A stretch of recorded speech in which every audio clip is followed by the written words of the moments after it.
Bismillahirrahmanirrahim. Assalamualaikum warahmatullahi wabarakatuh. Selamat pagi buat anak-anak semuanya. Gimana kabar kalian hari ini? Ya, mudah-mudahan semuanya dalam keadaan sehat walafiat. Meskipun pembelajaran daring ini diperpanjang sampai 31 Oktober 2020. Ya, harapannya mudah-mudahan kondisi daerah kita semakin membaik dan mudah-mudahan kita bisa disegerakan untuk bertemu atau melakukan pembelajaran secara tatap muka. Baik anak-anak, di minggu lalu kita sudah melakukan penilaian harian 1. Nah, kita akan masuk ke materi yang baru atau KD yang berikutnya. Tadi di pengantar sudah Bapak jelaskan terkait dengan model atom dari Dalton. Ya, sekarang eh, kita akan coba review kembali. Jadi untuk di video kali ini yang akan Bapak jelaskan adalah model dari Dalton, Thomson, dan Rutherford. Nah, apa dasar dari model atom yang dikemukakan oleh para tokoh tersebut? Nah, jadi semuanya dari model atom ini ada yang berpendapat bahwa model atom tersebut didasarkan atas percobaan-percobaan yang mereka lakukan. Percobaannya seperti apa? Nah, kita akan lihat pengantarnya terlebih dahulu. Kemarin kita sudah belajar tentang klasifikasi materi, ya. Klasifikasi materi ada dua, yaitu ada zat murni dan ada campuran, ya. Zat murni apa? Contohnya adalah zat murni ada dua, yaitu ada unsur, ada senyawa. Kemudian campuran, ya ini contohnya campuran antara minuman bersoda yang di dalam terdapat banyak komponen, ya termasuk ke dalam campuran homogen. Yang ini ada campuran heterogen. Contohnya adalah pasir dengan serpihan besi. Nah, ini yang di soal kemarin. Ya, jadi kalau misalkan kita mau misahin besi itu bisa pakai magnet. Nah, eh, jadi pada zaman dahulu materi itu diklasifikasikan atas 4 macam. Ya, ada tanah, ada air, ada udara, dan ada api. Ya, tapi semuanya berubah ketika negara api menyerang. Ya, itu kalau Avatar. Tapi kalau untuk materi yang ini enggak. Jadi dulu itu di penggolongan materi hanya ada tanah, air, udara, dan api. Nah, itu klasifikasi materi pada zaman dahulu. Kemudian dari tahun 460 sampai 370, seorang filsuf yang bernama Demokritus, dia mendefinisikan atau mendeskripsikan materi itu terdiri dari partikel yang kecil, tak kasat mata. Ini partikel kecil ya, bukan tak kecil. Partikel kecil yang tidak kasat mata atau yang disebut sebagai atomos. Ya, jadi dari atom itu dari kata atomos yang artinya tidak terlihat. Ya. Nah, contoh nih. Ini ada emas batangan. Ini ada bongkahan emas. Kalau kita pecah lebih kecil lagi, ini ada pasir-pasir emas. Kita ambil satu busir pasir lagi, kita perkecil lagi, maka akan jadi lebih kecil lagi. Kemudian kita ambil lagi, kita potong lagi, jadi lebih kecil lagi. Sehingga akhirnya ada seorang tokoh yang menyebutkan, yaitu dari Dalton. Ya. Nah, Dalton ini menyebutkannya bagaimana? Dari ilustrasi yang sebelumnya.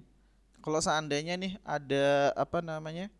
Bongkahan emas, kemudian dihancurkan, diambil yang paling kecil, kemudian diambil lagi yang kecil lagi sampai akhirnya ditemukan, sampai akhirnya mencapai bagian yang tidak bisa kita pecah-pecah lagi. Nah, itu yang disebut dengan atom yang dikemukakan oleh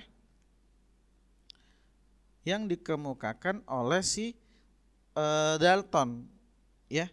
Jadi Dalton itu dia menyebutkan bahwasanya yang pertama, atom merupakan partikel terkecil yang tidak bisa dibagi lagi. Ya, jadi atom itu tidak bisa dipecah-pecah kembali. Nah, sifat yang kedua, atau bukan sifat tapi postulat ya, atau pendapat dari Dalton terkait model atom. Yang kedua itu kaitannya dengan unsur, ya. Kaitannya dengan atom. Oke, kita coba lihat di sini. Kita lihat ke aplikasinya dulu. Ya. Nah, di sini ini Bapak gambarkan suatu senyawa. Ya, oke. Ini pakai model ball and stick. Ya. Kemudian sebentar. Nah, view Bapak lihat show sebentar. Show the model tabel. Oke. Jadi di sini ada dua jenis atom. Ya, ini ada dua jenis atom. Ini kan kelihatan nih. Ada yang warna abu-abu, warna hitam, ya. Ada yang warna abu-abu. Nah, yang hitam ini, oke, sebentar Bapak kasih show mana sih?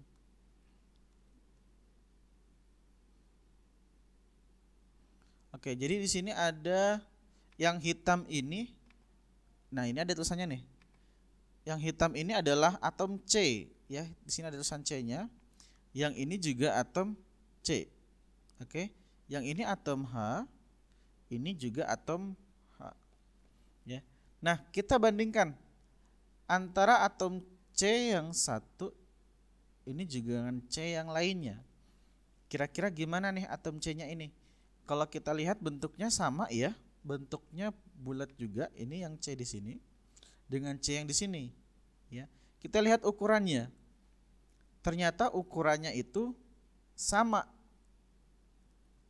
Kalau dibandingkan dengan H, hidrogen. H itu hidrogen, C itu karbon.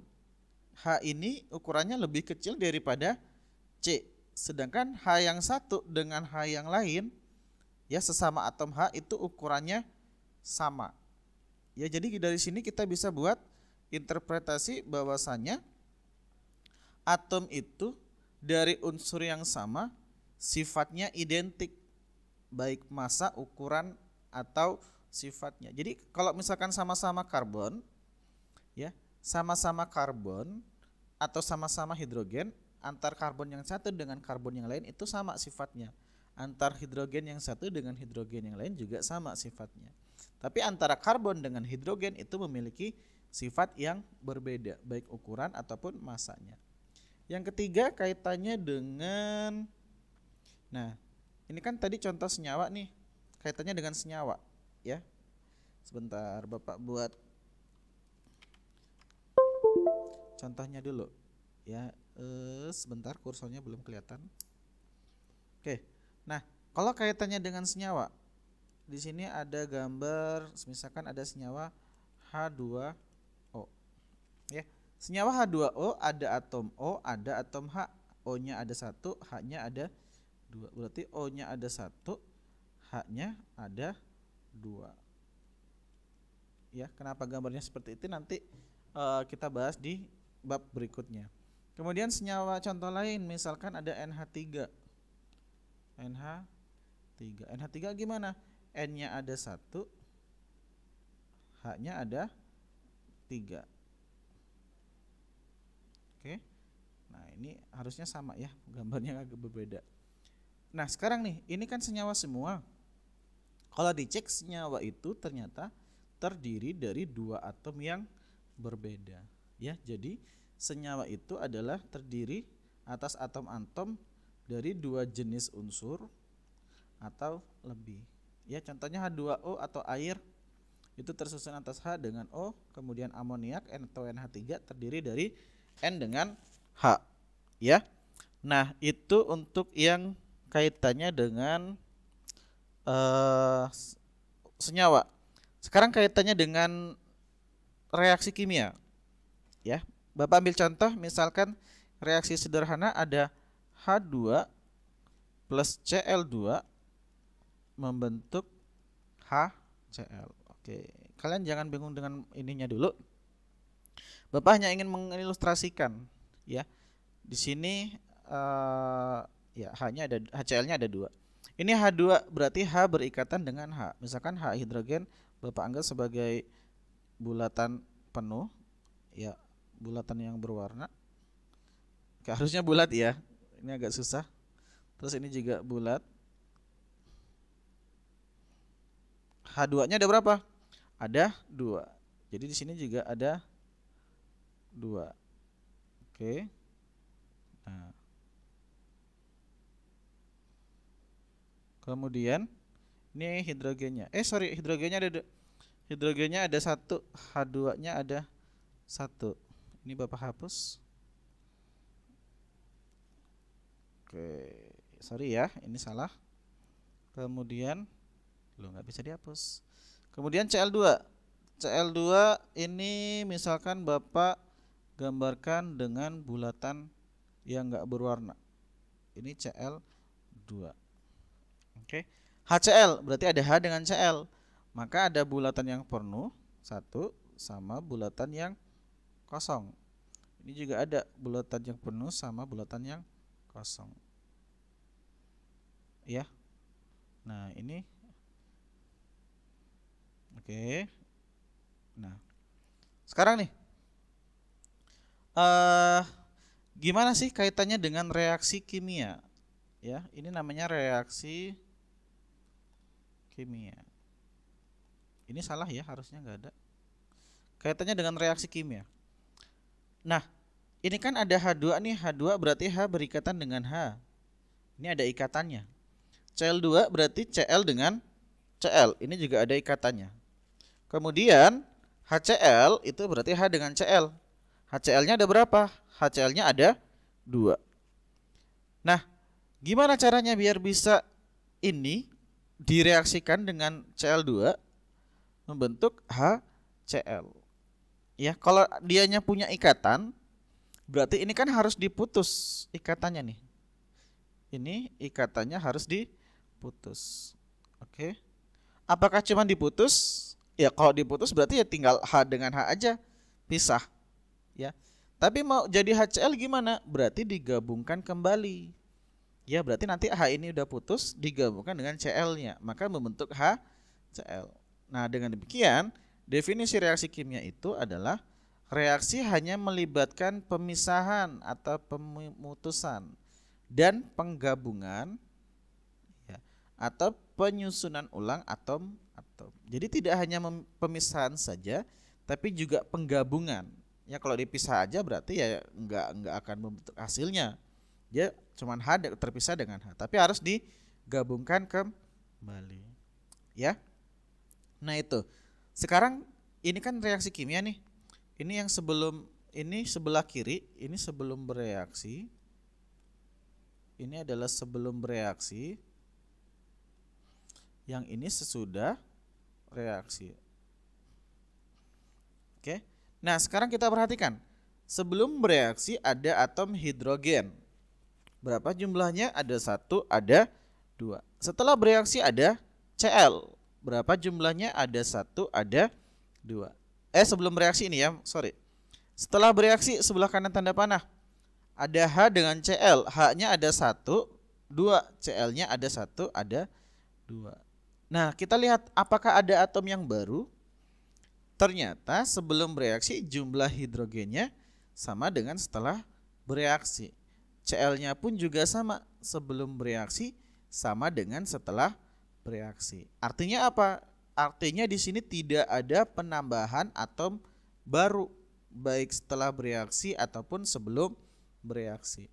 Makanya Dalton itu menyebutkan bahwa atom tidak dapat diciptakan atau dimusnahkan.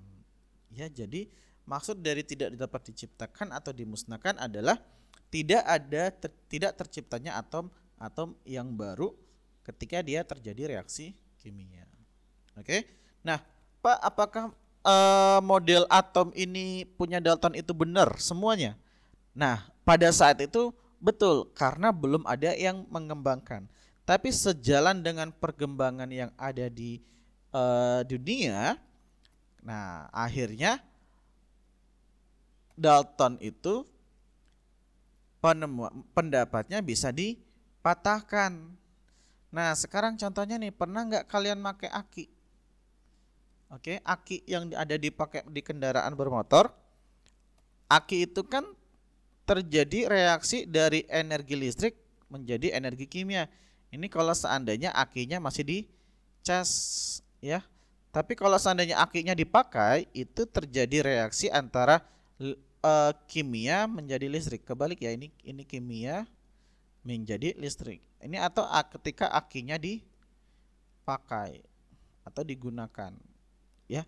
Berarti di sini ada hubungan antara materi dengan listrik. Kenapa? Karena kimia itu kan mempelajari materi. Berarti ada hubungannya antara materi dengan listrik. Nah, hubungan antara materi dengan listrik itu ditunjukkan dalam percobaan tabung gelas atau tabung Crookes namanya, ya. Atau disebut penemuannya adalah penemuan sinar katodenya. Seperti apa percobaannya? Nah, ini penjelasannya nih.